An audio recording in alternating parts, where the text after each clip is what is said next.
15 books, and this is one of the very first stories that this little guy, who is part of the two main series that I write, Mountains of Mages and War of the Mountains.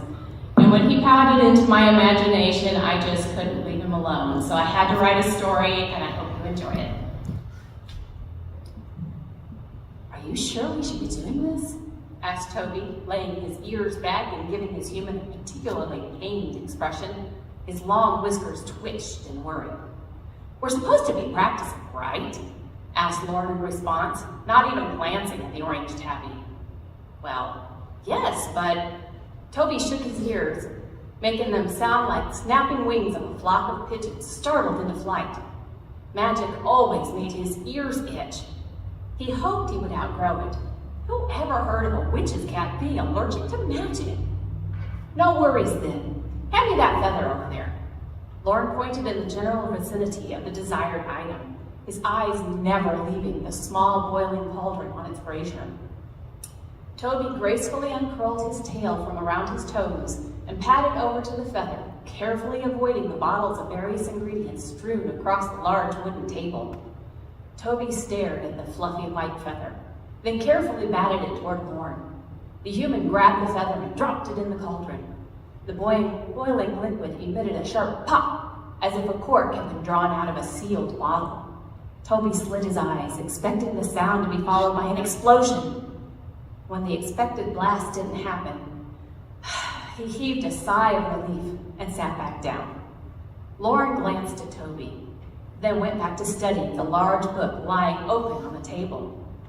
I know we're supposed to practice, but shouldn't we be working on the basic spells from class? Toby balanced himself on 3 legs so he could scratch his right ear. The basic magic they'd been working on in class never bothered his ears this much. He shook his head again, trying to ease the dreadful itch developing inside. How am I supposed to advance in skill if I stick to just the basics? As Master Terran says, the only difference between a good witch and a great witch is in how far one is willing to push one's abilities. I'm simply pushing my abilities, answered Lauren. He continued to study the spell, tracing a column of handwritten script with one finger as he continuously stirred the cauldron with a special ladle he purchased from the allowance his parents sent him every month. He would often sneak into the little town just outside of campus to buy some element he absolutely needed for some advanced spell he was working on. Much to the young cat's relief, he rarely took Toby on those little outings.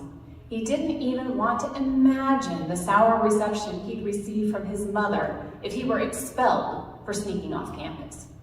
Toby looked back up to see Lauren's lips moving silent in recitation of the spell. Pushing your abilities is one thing, said Toby. Trying to race ahead of them is quite another. My mother always says kids shouldn't try to climb a mighty oak until they've learned how to climb down a sapling.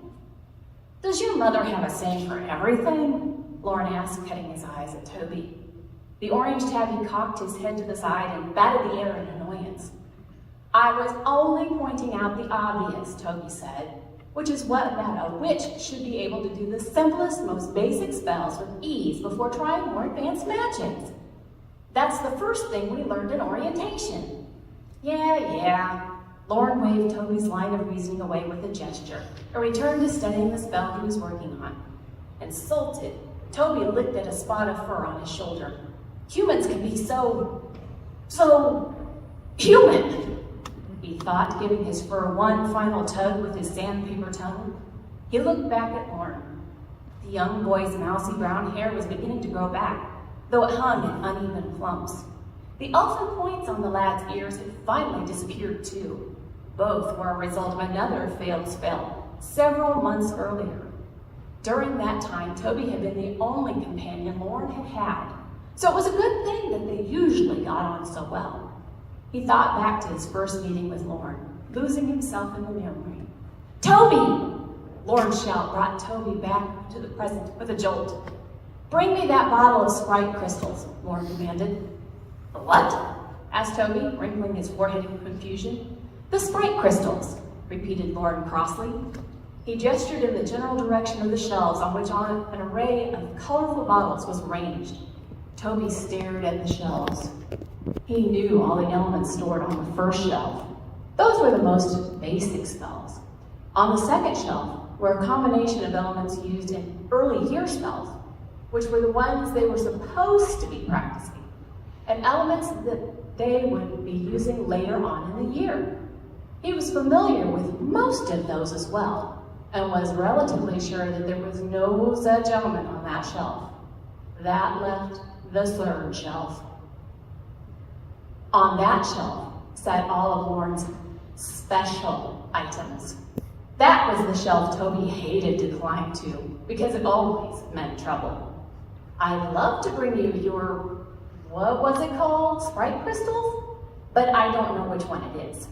It's the little gray bottle on the third shelf, sighed Lauren. Honestly, Toby, how do you expect to become a master cat if you can't figure out what magical element is in what bottle? Toby's head dropped. If he'd had hands, he would have been holding his head in them. Asking Toby to fetch a bottle from the third shelf was a clear sign, as were his itching ears, that Lauren had borrowed an advanced spell book from the school library.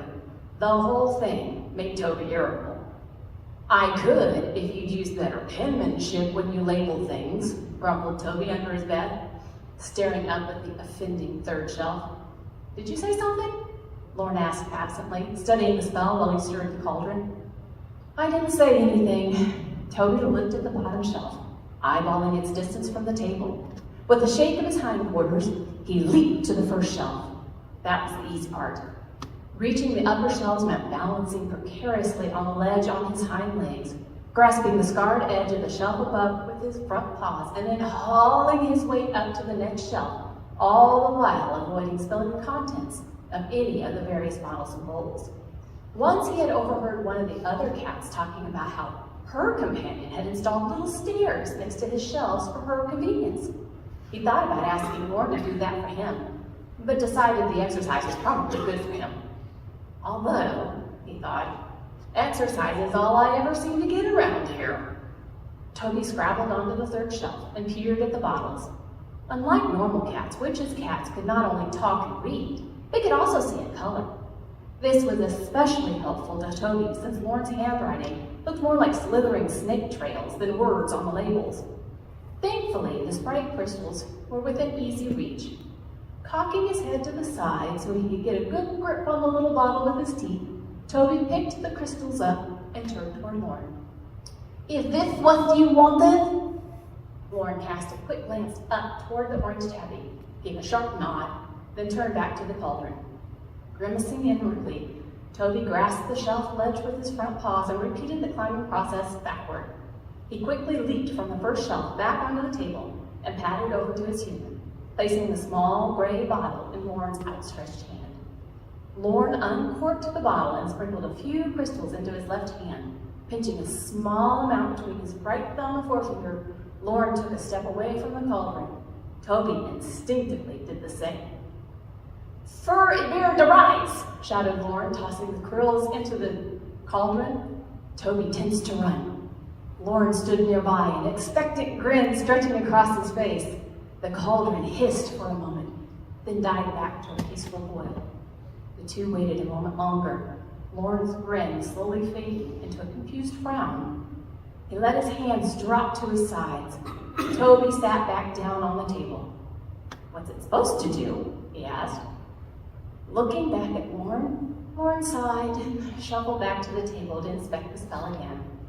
"It's supposed to create a firebird illusion. I was going to do it again for the headmaster witch's birthday party tomorrow as sort of a present."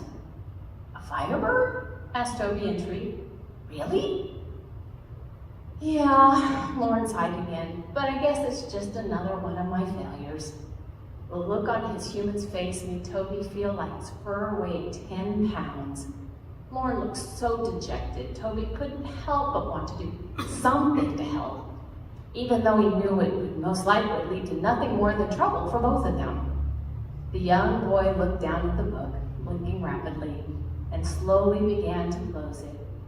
Toby placed a paw on the page containing the spell. "You know," he said, looking up at Lauren's teary eyes.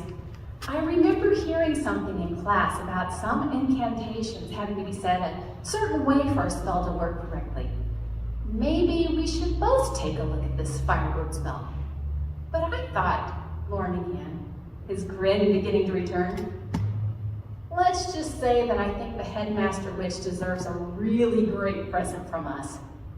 Toby gave the young lad a cat grin and winked. Lauren chuckled. He knew exactly what Toby was insinuating. The headmaster witch had had enough chances to expel the dreadful duo, but instead had taken pity on them. Oh, they'd always had to face some consequences for their blunders, but somehow the headmaster witch always seemed to make it out to be less of an infraction than it could have been. The two bent over the spell book, carefully rereading each phrase. Aha! Cried Toby. I was right. What? Toby pointed to the incantation Lauren had spoken earlier. Right there. See? You had the right incantation, but you misspoke one of the syllables. The accent should be on E, not er. Lauren squinted at the page, seeing what Toby pointed out. He stood up suddenly and clapped his hands in delight. You're right! How stupid of me! All you should have to do now is, for a bird to rise, shouted Lauren, tossing in a handful of crystals. No, shouted Toby. Suddenly a spray of light exploded from the cauldron. Toby made a quick leap from the table and dashed underneath, Lauren in hot pursuit. Screaming missiles of sparkling light whizzed past them. Thundering booms echoed in the tiny chamber, nearly deafening the two apprentices as they cowered beneath the solid table. I said you misspoke a syllable, Toby yelled in the direction of Lauren's ears. Not that you needed to add more crystals. How was I supposed to know? Bellowed Lauren. A dazzling comet of sizzling white light shrieked past their noses and embedded itself in the table leg, inches from Lauren's shoulder. Toby was about to make a retort when Lauren gathered the tabby in his arms, obviously planning to dash out of the door before one of those blazing balls of light managed to get any closer. Seest is now, shouted a voice from directly above their heads. As suddenly as it had begun, fireworks ended. The apprentices tried to blink away the after images. Their ears rang in the sudden silence. Cautiously, Lauren eased his way out from under the table. Still hugging Toby close, the two peered over the table, only their eyes and tops of their heads visible. There was no mistaking who that voice belonged to. Would one of you care to tell me just what you thought you were doing? Asked the headmaster cat, her tail tip twitching angrily. Stuttered Lauren. We were just... The headmaster cat sat silently, waiting for either one of the apprentices to explain the fireworks away. It was all my fault, Toby explained, squirming to get free of Lauren's clutching grip. Lauren stood and dropped the cat on the table in front of the irritated calico. She cut her eyes up to Lauren, who remained silent. I see, she said, looking back at Toby. Go on. You see, Lauren has been having a really tough time recently, and I thought that if we could do something special for the headmaster witch's birthday tomorrow, well, Toby let his sentence trail off.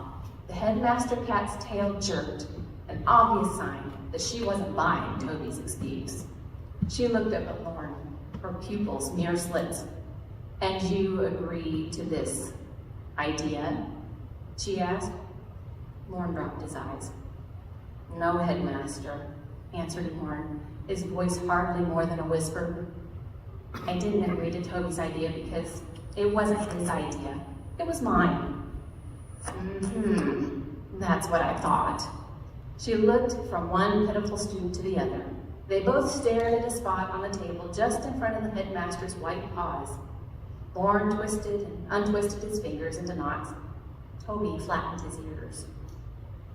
Need I remind you, apprentices, that you are currently on probation for the last stunt you pulled? No, headmaster, they answered. Need I also remind you that advanced magics are reserved for those who have had a minimum of 3 years training and that you have been here only 18 months? No, Headmaster. Good. Now I see no reason to let the Headmaster Witch know of this. Indiscretion, she began. 2 sets of surprised eyes looked up at her. A smile formed on Lorne's face, brightening his countenance. Toby's ears perked up. His tail tip began to twitch rhythmically. If, continued the Headmaster Cat, holding up a delicate paw to forestall them, if you clean up this mess and promise not to try another such spell until you are truly ready for it. She looked sternly at the 2 apprentices, who both nodded. She gave them a sharp nod and rose gracefully to her feet. Leaping from the table, she trotted to the partially open door of Lorne's lab. She paused and looked over her shoulder at the 2 students. I think I'll take that book with me, she said, a twinkle in her eye. It seems to have been misplaced from the library. The Headmaster Cat's whiskers twitched. The book rose from the table and floated out the door behind her. Toby looked at Lorne. Relief seemed to emanate from every pore. Let's say we get this place back in order, asked Lorne. Toby blinked and gave him a cat grin. Yes, let's, he replied. Picking up a little bottle of Sprite crystals, Toby scrabbled up to the 3rd shelf to put it away. He looked down at his human, who was riding a tip chair. The dreadful itch he'd had in his ears since they'd begun had gone away.